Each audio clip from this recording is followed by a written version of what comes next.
Hey everyone, Jennifer Lee Chan here, NBC Sports Bay Area, your Tuesday roster move update.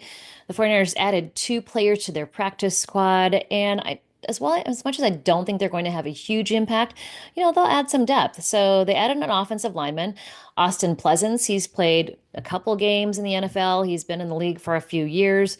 He's a good backup. I think, it's a guy that maybe they can test out, see if he grows, see if he is a guy that they can bring on next year. I mean, this is really kind of the testing time because there's only 3 games left. They also brought in a linebacker, Chandler Wooten. He's been in the league for 3 years. He's played in 20 games, never as a starter.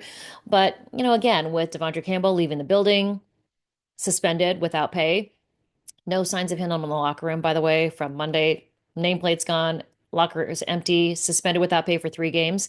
They're bringing in a linebacker for the practice squad. That's Chandler Wooten. He played with the Carolina Panthers. They also placed Mason Pline, rookie tight end, on injured reserve, practice squad injured reserve.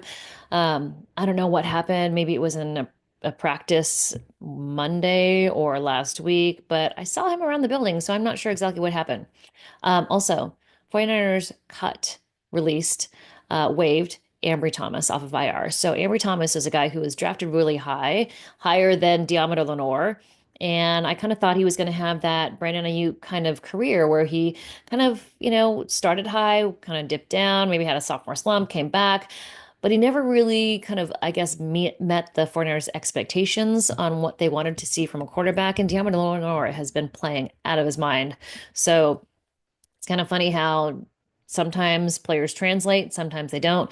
But Ambry Thomas has now been released, and they've got their guys that they want. They've got Renardo Green, they've got Charvarius Ward, they've got Diamondo Lenore. I think those are the guys that they really want to keep in the building. So outside of that, it'll be interesting to see how the 49ers actually, what they do during the offseason. My thoughts are priority 1A is Brock Purdy. Priority 1B, Dre Greenlaw. They've got to bring Dre Greenlaw back. I know it may not be possible with how he's been playing, but I mean, like you could see the difference. He played in one half. He's been out the entire season.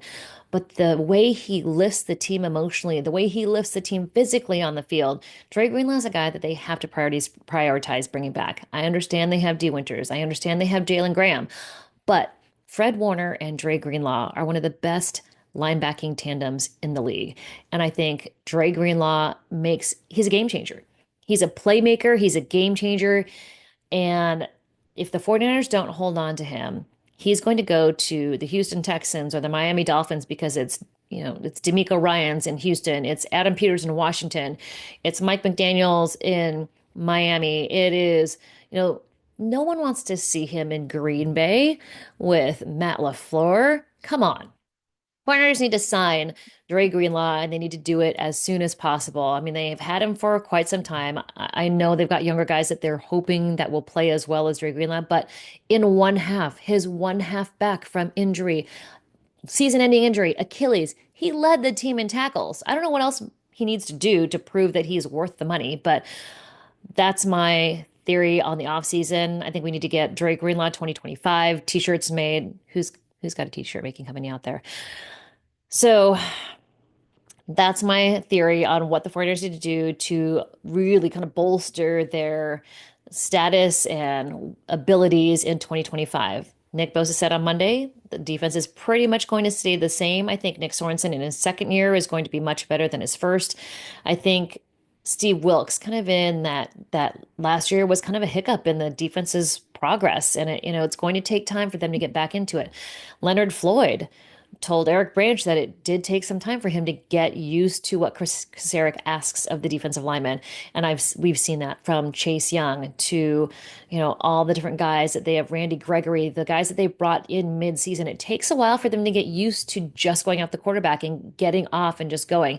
It's guys that have played in the system that are successful. So we'll see what happens, but I'm saying Dre Greenlaw's gotta be a priority in 2025. That's not really correct English. Has to be a priority in 2025. All right. I'm at home after a little extended weekend. Hope you guys are all well. I'll be in Santa Clara tomorrow, Wednesday and Thursday. We'll be doing 49ers Now, the live streaming show, and also another podcast. We did a podcast on Sunday. If you haven't listened to it, check out 49ers Talk with Matt Mayoka and myself. And let me know what you'd like to hear. Let me know what you'd like to learn. What would you like me to ask about in the locker room tomorrow on Wednesday? All right. Hope you guys are all well. Talk to you soon.